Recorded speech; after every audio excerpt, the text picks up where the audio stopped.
안녕하세요. 소프트웨어 기반 제조 물류 자동화 발표를 할 김일우 상무입니다. 저는 그 미라콤에서 AMHS 사업을 담당하고 있고요. 지금 방금 전 세션에서 이제 저희 디지털 트윈 솔루션을 보여드렸는데요. 오늘 이야기하고 있는 소프트웨어 디파인드 팩토리 물류 자동화의 마지막 단계가 아마도 디지털 트윈이 될 것이다라고 보고 있고요. 지금 이제 그 가상의 세계에 대한 그 동영상들을 보여드렸는데 이제 실제 현실에 와서 물류 자동화의 하드웨어의 구성 그리고 가상 세계와 연결을 위한 그 데이터들을 보내줄 수 있는 시스템, 하드웨어를 통제하고 가상 세계로 데이터를 연계해서 SDF를 완성하는 모습들에 대한 이야기를 좀 해드리도록 하겠습니다. 제조 물류 자동화에 대한 내용들 좀 말씀드리고요. 그 다음에 소프트웨어 기반 물류 자동화 그리고 사례에 대해서 말씀드리도록 하겠습니다. 여러 가지 그 키워드들이 있는데요. 우리가 산업혁명에 대한 이야기들은 좀 많이 해왔던 것 같고요. 오늘 SDF에 대한 이야기를 하고 있고요. 물류 자동화가 산업혁명과 SDF에서 어떤 연관고리들을 갖고 발전해 왔는지에 대한 이야기를 좀 먼저 드리도록 하겠습니다. 3차 산업혁명 시대까지는 사실은 하드웨어 기반의 머신을 사용한 혁명들이었고요. 4차 산업혁명 시대에는 소프트웨어에 기반한 자동화 영역으로 확대하고 있습니다. 마찬가지로 물류 자동화 영역에서도 우리 제조 물류에서 제일 중요한 자동화의 세 개 하드웨어들을 보면 컨베이어도 있고 자동창고도 있고 AGV도 있습니다. 반송하고 보관하는 것들이 제조 영역에서 중요한 자동화 요소이기 때문이죠. 자재 반송에 대한 컨베이어가 처음 나온 게 19세기 중반입니다. 철강 자재라든지 또는 도축한 고기라든지 그런 것들을 운송하는 데 있어서 19세기 중반에 자재 반송의 컨베이어들이 나왔고요. 그다음 생산 라인에 컨베이어가 도입된 건 유명하죠. 포드 라인에 컨베이어가 도입된 것이 1913년입니다. 최초의 자동 창고는 1950년에 나왔습니다. 도서관에 한 700만 권 정도의 장서를 보관하기 위한 용도로 자동 창고가 나왔고요. 그다음 AGV는 1953년에 식품사에서 등장을 하였습니다. 최초의 PLC는 GM의 생산 설비를 위한 시퀀스 제어가 가능한 그러한 PLC가 나오고요. 그때서부터 순서에 의한 제어 그리고 자동화들의 수준이 높아지게 되었습니다. 20세기 후반부터 21세기 초반까지는 하드웨어 중심으로 자동화들이 발전을 했다라고 하면 21세기 초반서부터는 하드웨어를 통제할 수 있는 제어 시스템, 업무 시스템과 연계를 통해 고도화되기 시작을 했고요. 최근에 와서는 하드웨어가 하나의 하드웨어만 제어하는 것이 아니라 여러 개의 하드웨어들을 같이 제어할 수 있는 제어 시스템을 효율화하고 업무 시스템과 연계하고 축적된 데이터들을 활용하는 단계로 나가고 있다라고 보시면 될 것 같습니다. 하드웨어가 융복합되고 시스템들이 복잡하고 연결도가 높아진다라는 것은 SDF에서 얘기하고 있는 제조 환경의 모든 요소와 프로세스들이 소프트웨어로 정의되고 제어하고 최적화된다라고 보시면 될 것 같습니다. 제조 물류의 자동화 영역에 대해서 잠깐 좀 말씀을 드리도록 하겠습니다. 대부분의 제조 현장은 생산동하고 창고동으로 구분이 되고요. 업무 프로세스는 원자재를 입고하고 원자재를 공정으로 투입하고 공정 내에서의 반송들이 있고요. 완제품이 만들어지면 완제품을 출고하고 창고동으로 완제품을 입하시키면 보관하고 그 창고 내에서의 반송, 그 다음에 출하를 위한 피킹, 분류, 그리고 제품 출하, 이러한 일련의 프로세스들을 제조 현장에서는 자동화하기를 원하고 있습니다. 하드웨어적으로 봤을 때는 입고부터 출고까지의 다양한 단계상에서 많은 장비들이 사용이 되고 있는데요. 제조 현장에서 특히 중요한 장비들은 반송과 보관의 장비들입니다. AGV나 리프터, 컨베이어, 포크리프트들을 반송하기 위해 사용하고 있고요. 보관을 위해서는 스태커 크레인 타입의 창고 또는 셔틀 타입의 창고, 그리고 공정 보관을 위한 스토커 등을 자동화의 형태로 많이 사용을 하고 있다라고 보시면 될 것 같습니다. 그리고 이러한 설비들을 제어하는 소프트웨어들이 필요하고요. 단위 설비, 그 다음에 통합적으로 제어할 수 있는 소프트웨어, 그리고 상위 시스템과 연계, 이 모든 제조 현장의 물류 자동화 장비들을 모니터링할 수 있는 그러한 기능으로 제조 물류 자동화 영역을 구성하고 있습니다. 제가 세 가지가 중요한 장비라고 말씀을 드렸고요. 두 가지 장비에 대해서는 조금 자세히 동영상을 좀 보시도록 하겠습니다. 조금 많이 쓰이고 있는 형태의 반송 자동화 장비들입니다. 반송 자동화 장비의 AGV나 AMR의 특징을 보시면 두 군데로 나눠져 있습니다. 아래 주행을 하는 부분이 있고요. 그 다음에 설비와 또는 목적지와 로딩 언로딩을 하는 모듈로 구성이 되어 있습니다. 대부분의 주행을 하는 장치들은 사실은 비슷한 성능들을 최근에는 유지를 하고 있고요.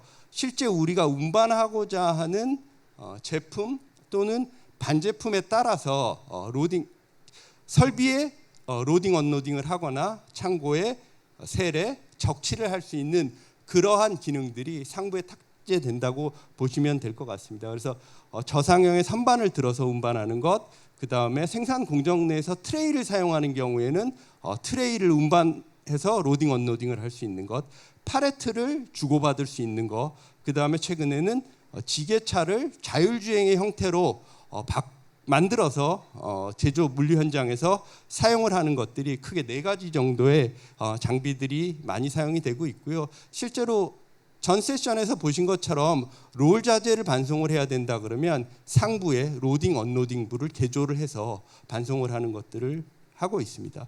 동영상 잠깐 보시면 좌측 상단에 보시면 저상형의 AGV가 선반을 들어서 이동을 하는 것들을 볼 수가 있고요. 그다음 실제 그 상하부에 있는 트레이를 운반하는 그러한 AGV들이 있습니다.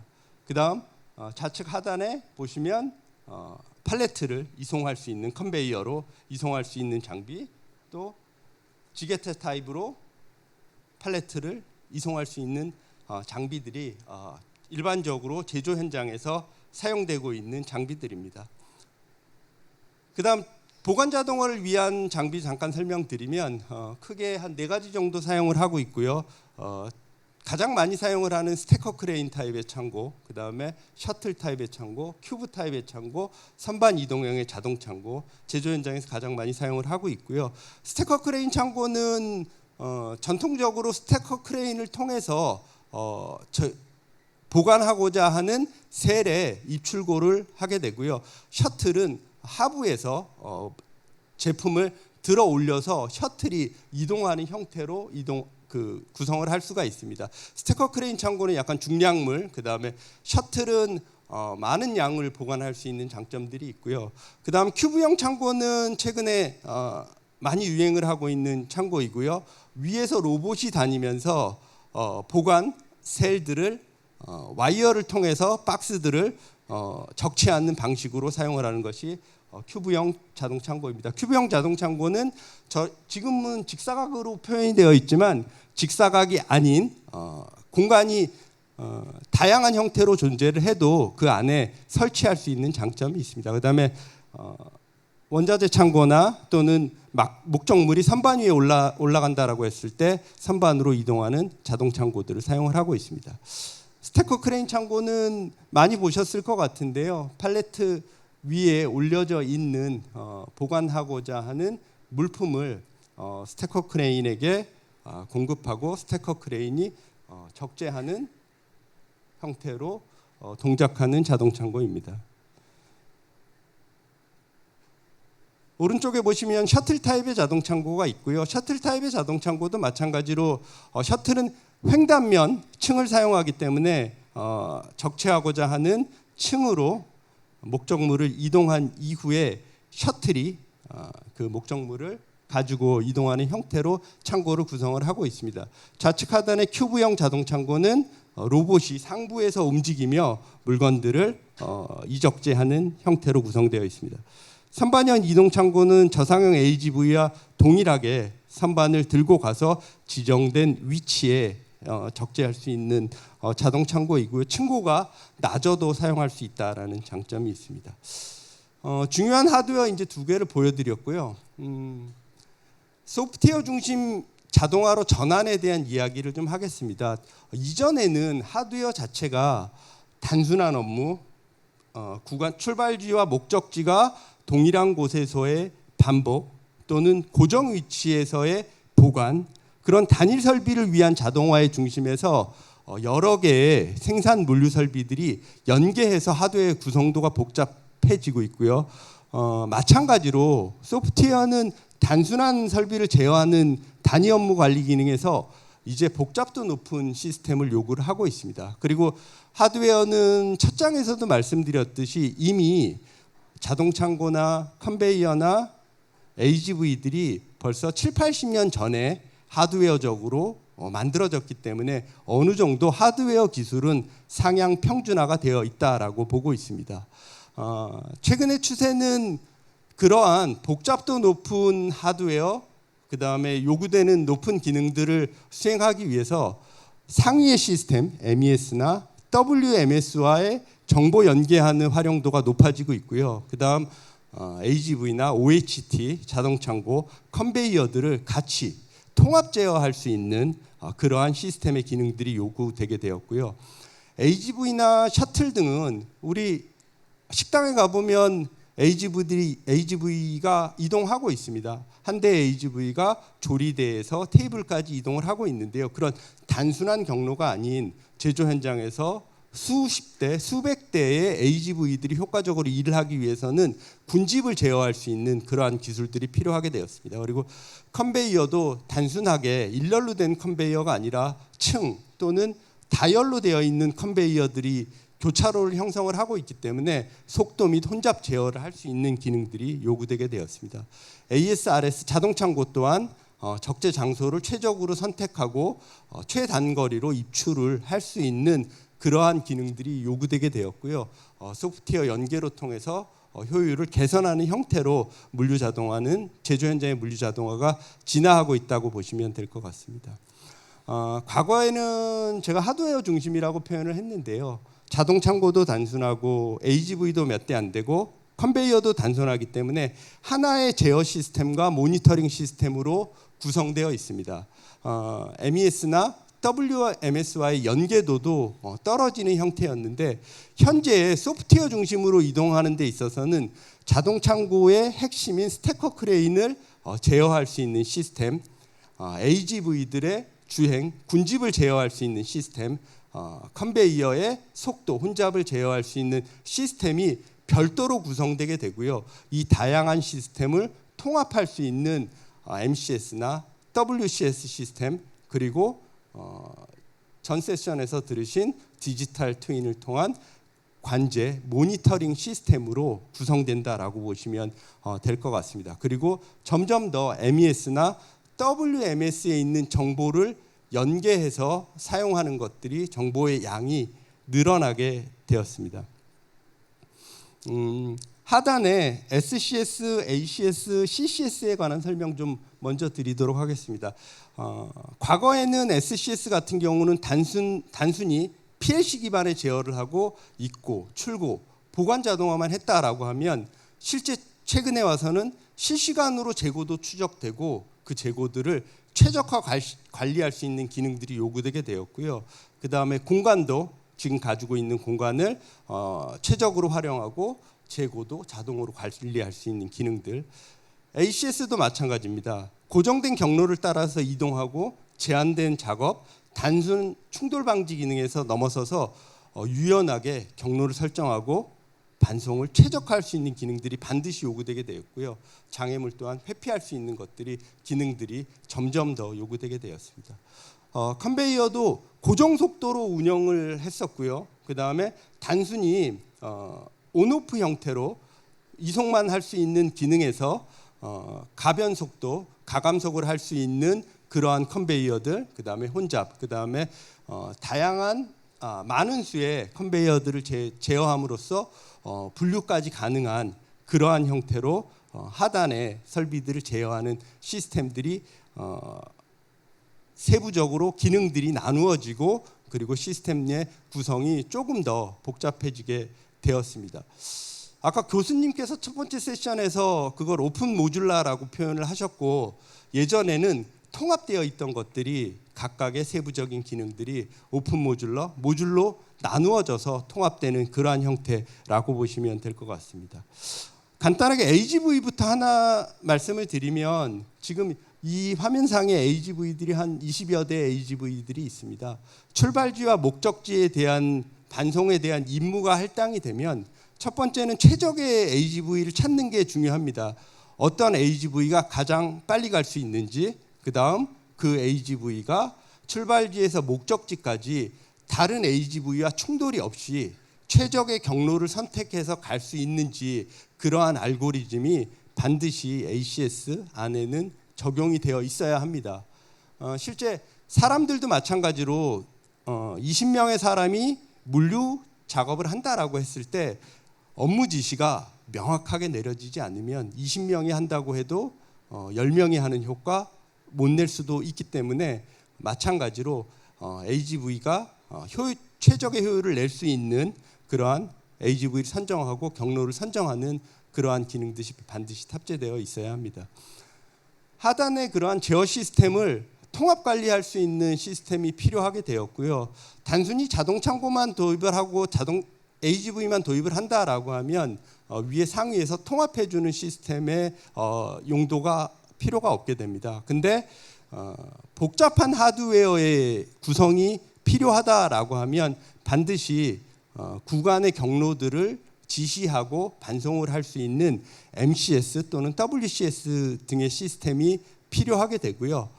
그게 통합 제어 시스템, 그리고 다양한 설비에 대한 제어, 운영이 반드시 가능해야 됩니다. 그리고 이것들을 실시간으로 통합으로 모니터링 할 수 있는 그러한 통합 제어 소프트웨어가 반드시 필요하고 도입을 하셔야 됩니다. 그래야 각각의 시스템으로 움직여서 비효율이 발생하는 것들을 방지할 수 있습니다. WCS나 MCS에서 하는 보관 최적화에 대해서 말씀을 좀 드리면, 우리가 자동 창고를 사용하는 데 있어서 입고와 출고 업무들이 있는데요. 보관을 하고 반출을 할 때 우리가 생산 시간이 8시간으로 정해져 있다라고 하면 그 시간 안에 많은 입출이 이루어지게 되고 업무들이 집중되게 됩니다. 밤에 그 나머지 생산 시간에는 가만히 있게 되고요. 그런데 여기 창고를 보시면 길이가 가까운 곳도 있고 먼 곳도 있습니다. 근데 가까운 곳에 입출을 할 때는 적은 시간이 필요하지만 먼 곳에 입출을 할 때는 많은 시간이 필요하기 때문에 최적의 가까운 곳에 보관을 할 수 있는 알고리즘들이 필요하게 되었고요. 그리고 야간에는 내일 WMS나 MES 등과 연계해서 내일 출고될 제품을 예상해서 앞쪽의 빈셀로 끌어당겨주는 재배치할 수 있는 그러한 기술들도 적용이 되고 있습니다. 전 세션에서 통합관제 시스템에 대한 것들을 말씀을 드렸는데요. 좀 짧게 말씀드리면 우리 실제 하드웨어가 구성하는 리얼월드가 있고요. 그 다음에 디지털 트윈을 통해서 가상의 세계가 만들어졌고요. 그것들을 연결해 주는 것들이 SCS나 ACS, CCS, MCS가 될 것이고요. 그것들을 통해서 우리가 데이터들을 리얼월드를 정확하게 가상의 세계로 만들게 됩니다. 그래서 실시간 현황 모니터링을 할 수 있고 물류 반송에 대한 것들을 이력을 가지고 분석을 할 수 있고 반송에 대한 추적, 그다음에 실시간으로 장애를 감지하고 데이터들이 남아있기 때문에 장애 이력에 대한 것들이 재현도 가능합니다. 그다음에 현황에 대한 지표 관리들이 가능하다라고 보시면 될 것 같습니다. 아까 보신 동영상과 똑같은 동영상인데요. 공정에서의 그 물류가 일어나는 것들을, 창고에서 물류가 일어나는 것들을 실제 설비에서 올라오는 데이터들을 가지고 정확하게 가상 세계에 매핑이 가능하다라는 것을 보여드리고 있습니다.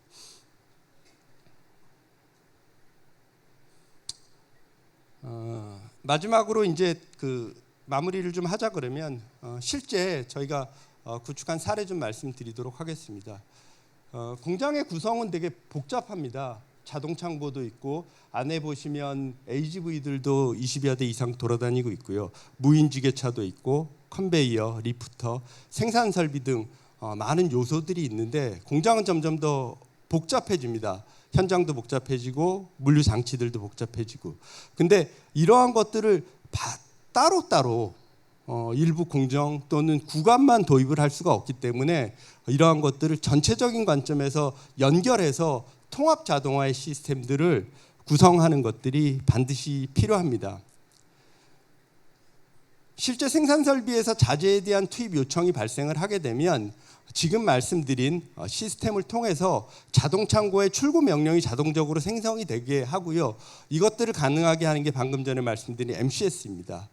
각각의 자동 창고에서부터 컨베이어, AGV, 리프터까지의 구간을 MCS가 설비에게 명령을 내리게 되고요. 실제 명령을 받은 화물을 SCS가 자동 창고의 셀에서 꺼내서 AGV에 할당을 합니다. AGV에 할당을 하기 위해서는 ACS가 최적의 AGV를 선정한 이후에 경로들을 결정을 해서 AGV로 구간 반송을 시작을 하고요.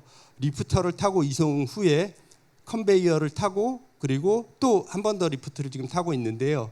이러한 구간에 대한 명령들은 MCS에서 어떤 설비와 경로를 이용할 건지에 대한 명령이 내려지게 됩니다.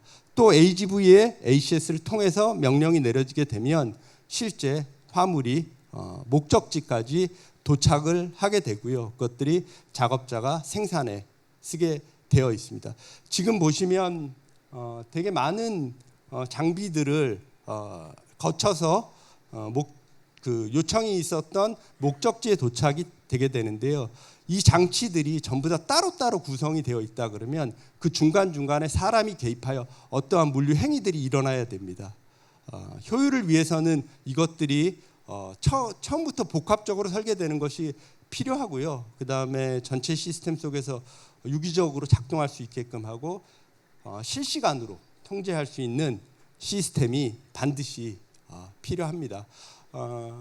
저희가 생각하는 SDF 물류자동화에 있어서의 SDF의 구성 요소들을 좀 설명을 드렸습니다. 조금 생소하실 수도 있어요. 그러니까 저희가 물류자동화에 있어서의 SDF를 설명을 드리는데 저희는 소프트웨어 중심의 스마트 팩토리를 하고 있는 회사이고 저희가 하드웨어를 보유하고 있지는 않습니다. 근데 저희가 소프트웨어 기술을 통해서 하드웨어들을 통제를 하고 있고요. 그리고 저희가 관계사에서 수백 대의 하드웨어들을 연계해서 통제해 본 그 경험을 가지고 우리 관계사 이외에 우리 제조업 고객들에게 물류 자동화, 소프트웨어 중심의 물류 자동화를 제공하고자 오늘 이러한 설명을 좀 드렸고요. 향후에 저희 MES 고객들도 있으시고 MES 도입도 검토하시고 물류 자동화도 검토를 하실 텐데 저희와 같이 물류 자동화서부터 MES 전체 토탈 스마트 팩토리 관점에서의 고민들을 같이 하시면 조금 더 효율적인 소프트웨어에 동작하는 팩토리를 구현할 수 있을 거라 확신합니다. 이상으로 발표 마치도록 하겠습니다.